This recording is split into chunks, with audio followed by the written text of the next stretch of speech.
नमस्कार दोस्तों, मैं भैरव विभा आज आप सबके सामने एक अलग विषय के साथ आई हूँ और विषय जो है वो प्रेमानंद महाराज के ऊपर है कि वो कहाँ रहते हैं, उनसे मिलना कैसे हो पाता है, उनसे दीक्षा कैसे ली जाती है, ठीक है? तो आज मैंने नाम तो नहीं बताऊँगी, मैंने किसी से चर्चा की कि ऐसे-ऐसे मुझे आज एक टॉपिक डालना है। तो उन्होंने मुझसे कहा, "ऐसा नहीं है कहीं कि तुम अपने जो चैनल का नाम है उससे भटक रही हो?"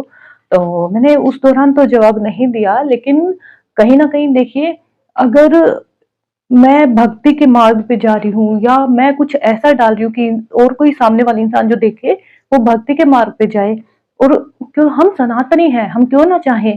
तो मुझे लगता है कि उसके लिए हम जिस किसी को भी जो भी हमारा चैनल है, इससे रिलेटेड अगर कोई 1-2 टॉपिक डाल दिए जाए, तो कोई अलग बात नहीं है, अच्छी बात है।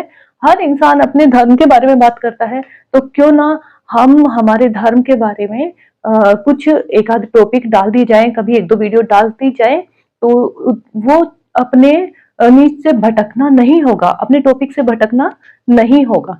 वो होगा कि हम भक्ति के मार्ग पे हम भी जा रहे हैं और दूसरे भी उसी मार्ग पे जा रहे हैं।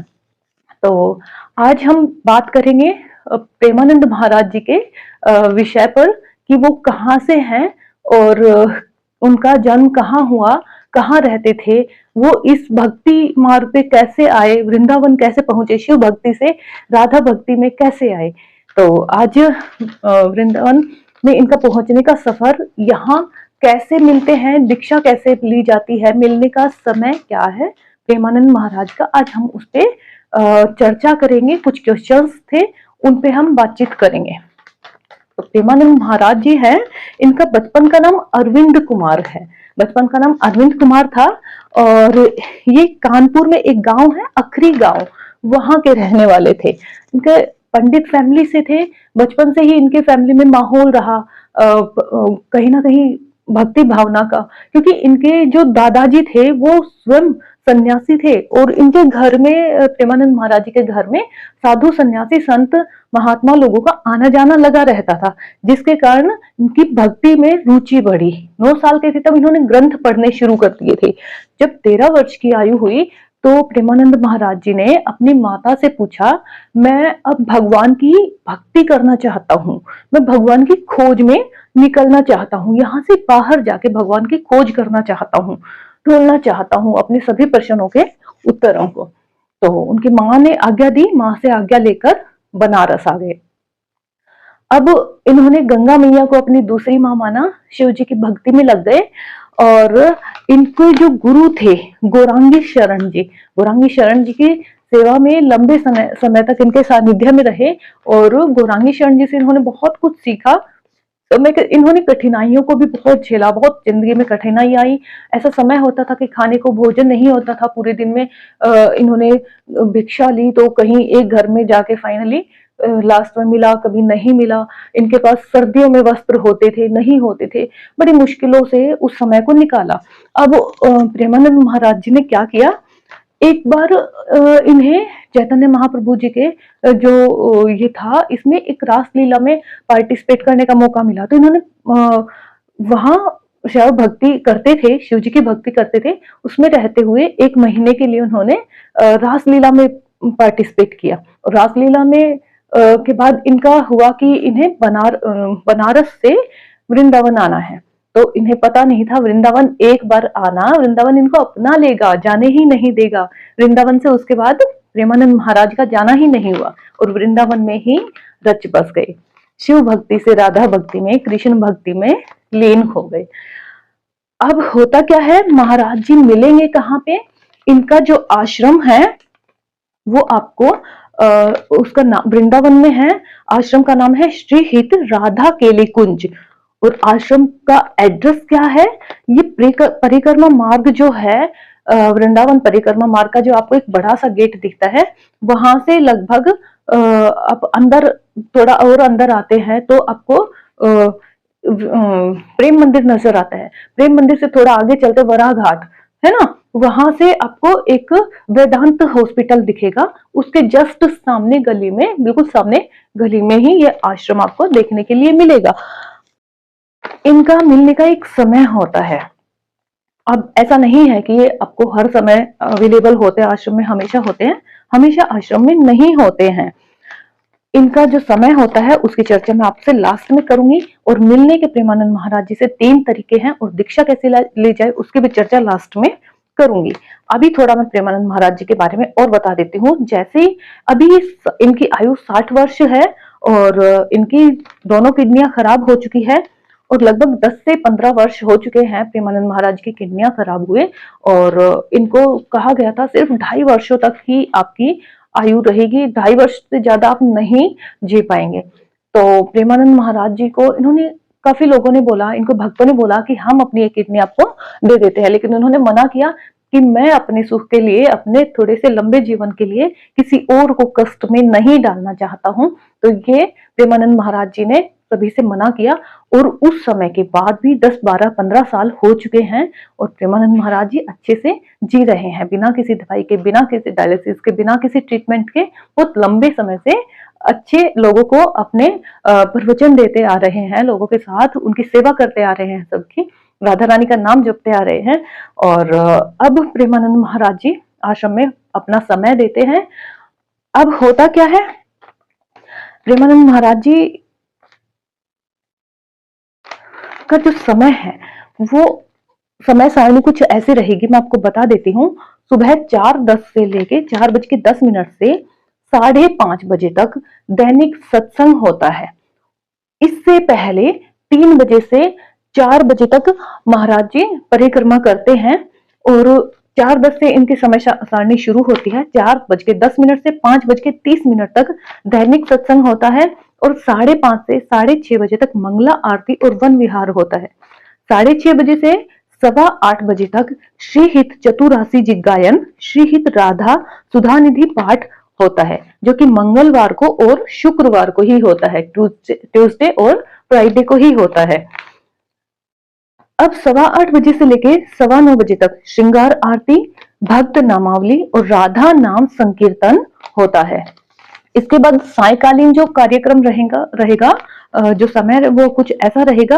4 बजे से सायकालीन, शाम को 4 बजे से 4:15 बजे तक धूप आरती होगी। 5:15 बजे से 5:35 तक दैनिक वाणी पाठ होगा। 5:35 से 6 बजे तक भक्त चरित्र होगा। 6 बजे से 6:15 बजे तक संध्या आरती होगी। कुछ इस तरह से समय सारणी रहेगी, ऐसी ही समय सारणी रहती है। अब निर्देश क्या है, देखिए हर संस्था के अपने रूल्स, रेगुलेशंस, कंडीशंस होती है, तो उनके अकॉर्डिंग ही आने वाले लोगों को वहां पे रहना पड़ता है।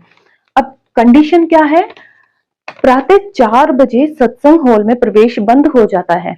देखिए अगर आपको जाना है तो आप 4 बजे से पहले 2:30-3 बजे जाके आप लाइन में लग सकते हैं अंदर सत्संग सुनने के लिए, क्योंकि 4 बजे सत्संग के लिए जो दरवाजा है, सत्संग हॉल का जो मेन गेट है वो बंद कर दिया जाता है, प्रवेश द्वार, और 6:30 बजे ही बाहर जाने के लिए गेट खुलता है। वरना आप बाहर बैठकर सत्संग में अगर आपका बैठना पॉसिबल नहीं होता है, आपके साथ बच्चा है या आपको लंबे टाइम आप नहीं बैठ पाते हैं, तो आप बाहर बैठकर, कुटिया से बाहर बैठकर सत्संग सुन सकते हैं या वन विहार का आनंद ले सकते हैं। मोबाइल फोन बिल्कुल भी अलाउ नहीं है। देखिए भक्ति में साधना में समस्याएं आती है, अगर आपका फोन ऑन रहता है तो जो भी अंदर जाएगा वो सभी अपना फोन स्विच ऑफ कर देंगे। छोटे बच्चों को साथ ना लाया जाए, क्योंकि छोटे बच्चे तो मासूम होते हैं ना, वो कभी भी रो सकते हैं, बातें करते हैं, बोलते, तो सत्संग सुचारू रूप से नहीं चल पाता है, इसलिए छोटे बच्चों को लाना अलाउ नहीं होता है। दूसरी चीज, परिसर में फोटोग्राफी और वीडियोग्राफी बिल्कुल भी अलाउ नहीं है, क्योंकि उससे हमारा ध्यान और दिमाग दोनों ही भटकता है अगर फोटोग्राफी होती है तो। आगे क्या होता है, कुछ लोग वृद्धजन होते हैं, किसी को शारीरिक रूप से अस्वस्थता होती है, तो अगर किसी को ज्यादा महसूस हो शारीरिक रूप से अस्वस्थता या नीचे ना बैठा जाए वृद्धजनों को, तो उनके लिए कुर्सियां अवेलेबल होती है बैठने के लिए, अन्यथा आप नीचे ही बैठ के वहां पे सत्संग सुन सकते हैं। सुबह अब मिलने का समय क्या है? प्रेमानंद महाराज जी से मिलने का समय रहेगा सुबह। आपको जो मतलब आपको लाइन में नहीं लगना पड़ सकता, या आपको जिस भी दिन जाए उसी दिन आपको स्वामी जी के दर्शन करने हैं, महाराज जी के दर्शन करने हैं, तो आपको पहले तरीका होगा 3 बजे से लेकर 4 बजे तक वृंदावन परिक्रमा मार्ग में आपको महाराज मिल जाते हैं। अब आपको प्रेमानंद महाराज जी वहां पे मिल जाएंगे। दूसरा, अगर आपको लगता है कि आपको वहां नहीं मिलना है, उनको चलते चलते नहीं देखना है, तो दर्शन परिक्रमा परिक्रमा के दौरान भी आपको दर्शन होते हैं। परिक्रमा मार्ग में जब भी आप जाएंगे उसके बाद आपको दर्शन होंगे। दूसरा तरीका है आपका एकांत वार्तालाप। स्वामी जी महाराज जी क्या करते हैं? एकांत वार्तालाप करते हैं और एकांतिक दर्शन देते हैं। मतलब उनके जो भी प्रश्न होते हैं उनके आंसर देते हैं। और तीसरा तरीका है सत्संग का। तो ये 3 तरीके हैं, एक परिक्रमा मार्ग में मिलने का, दूसरा एकांत वार्तालाप और एकांतिक दर्शन का, तीसरा सत्संग जब होता है तो आप वहां पे उपस्थित हो सकते हैं। अब आता है तरीका कि आप सत्संग में कैसे जाएंगे, है ना? सत्संग के लिए क्या कोई फीस देनी होगी, क्या कोई टोकन देना होगा? तो ये सारी चीजें, आपको कोई फीस नहीं देनी होती है, लेकिन आपको एक टोकन लेना पड़ता है। टोकन फ्री ऑफ कॉस्ट है, टोकन के कोई भी चार्जेस नहीं होंगे, और लेकिन टोकन मुफ्त में दिया जाता है। और टोकन फैसिलिटी क्यों करवाई गई है? भीड़ को कंट्रोल करने के लिए, क्योंकि भीड़ बहुत ज्यादा आ जाती है आजकल।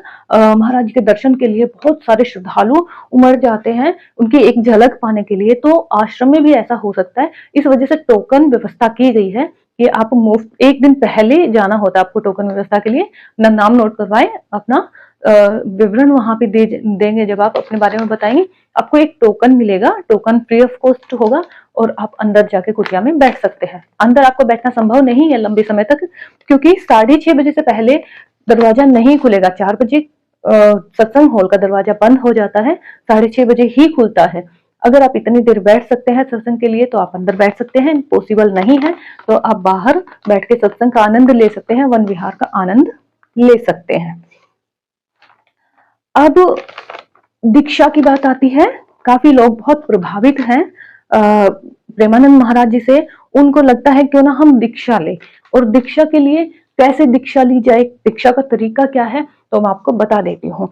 कुछ लोग जैसे उनको लगता है कि हम प्रेमानंद महाराज जी बोलते हैं दीक्षा उन्हीं लोगों को मिलेगी जो मस्तक पे तिलक लगा के रखेंगे, जो गले में कंठी माला डाल के रखेंगे, उनको दीक्षा दी जाएगी। अब उनको, अगर प्रेमानंद महाराज जी के पास आप जाते हैं, आपके मस्तक पे तिलक और गले में तुलसी माला है, तो भी आप ये मत सोचिएगा कि आपको दीक्षा मिल जाएगी, क्योंकि उस दौरान उनको खुद को भी महसूस होना चाहिए प्रेमानंद महाराज जी को, क्योंकि उनको पता चल जाता है, ने दैविक पुरुषों को पता चल जाता है कि साधु संत है, उनको अंदाजा हो जाता है कि कौन इंसान लंबे समय से भगवान की सेवा में है, कौन कितना हृदय से दीक्षा लेना चाहता है। अगर आप दीक्षा उनके पास 1-2 बार आए जाएंगे, वहां पे जाएंगे, दर्शन करेंगे, आप उनका सत्संग सुनेंगे तो आपको दीक्षा देंगे। अगर उनको पहली बार में भी ऐसा लगता है कि हाँ इनको दीक्षा देनी चाहिए, भक्ति भावना में लीन है, तो आपको दीक्षा जरूर देंगे, ठीक है। और दीक्षा के लिए आपको मांस, मदिरा, चाय, कॉफी, ये सब चीजें, और नशे की कोई भी चीजें, बीड़ी सिगरेट वगैरह, आपको ये सब बिल्कुल छोड़ना पड़ता है, इन चीजों से दूर रहना पड़ता है। मांस, मदिरा, अंडे वगैरह बिल्कुल नहीं खाने हैं, सात्विक आहार लेना है, किसी को कुसंगति नहीं करनी है, किसी को बुरे वचन नहीं बोलने हैं, और 3 माला के 3 राउंड आपको करवाए जाएंगे उस दौरान, और दीक्षा दी जाएगी। दूसरी चीज आती है, जब आप दीक्षा लेते हैं तो उसकी कोई फीस नहीं होती। कई लोगों को लगता है शायद दीक्षा की कोई फीस देनी होती है, नहीं, दीक्षा स्वामी जी प्रेमानंद महाराज जी अपनी श्रद्धा से देते हैं, जिसकी कोई भी फीस नहीं होती है। तो दीक्षा आपको पहली बार में भी मिल सकती है, और 2-4 बार जाएंगे उसके बाद भी आपको मिल सकती है। जो दीक्षा लेता है उनको 16 माला जरूर करनी होती है दिन की। आप 16 माला करेंगे, सत्संग सुनेंगे, भजन सुनेंगे, कीर्तन सुनेंगे, और अपने जो भी आपके इष्ट देव होंगे आप उनका स्मरण करेंगे। तो 16 माला बहुत जरूरी होता है जो भी लोग दीक्षा लेंगे। अब महाराज जी, एक मुझे एक चीज की चर्चा करनी थी, एक बात की चर्चा करनी थी। वो ये है कि कुछ लोग बोलते हैं कि इतना लंबा कैसे पॉसिबल हो सकता है बिना किडनियों के एक इंसान का होना। तो वो बहुत इजी है। क्या आपको नहीं लगता कि भगवान की भक्ति में एक इंसान इतने वर्षों से अपनी पूरी ज़िंदगी से लीन है, 50 साल से ज़्यादा हो चुके हैं, जिनको 50 साल के आस-पास हो चुके हैं और उनकी दोनों किडनियाँ खराब हैं। बिना किसी ट्रीटमेंट के 15 साल तक वो चले आ रहे हैं अच्छे से, क्योंकि अगर देखा जाए तो देखिए कहीं न कहीं भक्ति का असर ज़रूर होता है। मैं तो ये कहूँगी उनकी एक किडनी राधा और दूसरी किडनी श्याम है और दोनों किडनियाँ वो साक्षात भगवान का रूप कह सकते हैं और जिनके मुख पे ज़ुबान पे भगवान का नाम हमेशा रहता है। तो ऐसे इंसानों की, ऐसे महापुरुषों की, सत्पुरुषों की ज़रूर हमें संगति में रहना चाहिए। जब भी मौका मिले आप ज़रूर जाइए और प्रेमानंद महाराज जी से ज़रूर मिलिए। अगर संभव है, आपको लगता है दीक्षा लेने की आपकी इच्छा है तो आप डेफ़िनेटली ले सकते हैं, वरना आप ज़रूर दर्शन कीजिए। देखिए आप वृंदावन जाएँगे ना, तो वृंदावन के होके ही आएँगे, आप पागल हो जाएँगे, आपके दिमाग में भगवान श्री कृष्ण और राधे रानी ही रहेंगे। तो आज मैं आपसे यही कहूँगी, आपका जो भी इससे रिलेटेड क्वेश्चंस थे कि प्रेमानंद महाराज जी कहाँ मिलेंगे, कैसे मिलेंगे, तो यही आज के मुझे लगता है मैंने अपनी तरफ से जितना मैं आपके सभी क्वेश्चंस का आंसर दे पाई हूँ, जितनी भी हमें आम लोगों को हमें क्वेरीज होती हैं इस विषय से रिलेटेड, वो मैंने शायद अपनी तरफ से कोशिश करके आपको पूरी की है। और अगर आपको वीडियो अच्छा लगा, पसंद आया, तो आप चैनल को लाइक और सब्सक्राइब ज़रूर कीजिएगा। और आज के लिए इतना ही, मैं अब आपसे इजाज़त चाहूँगी। धन्यवाद। राधे राधे।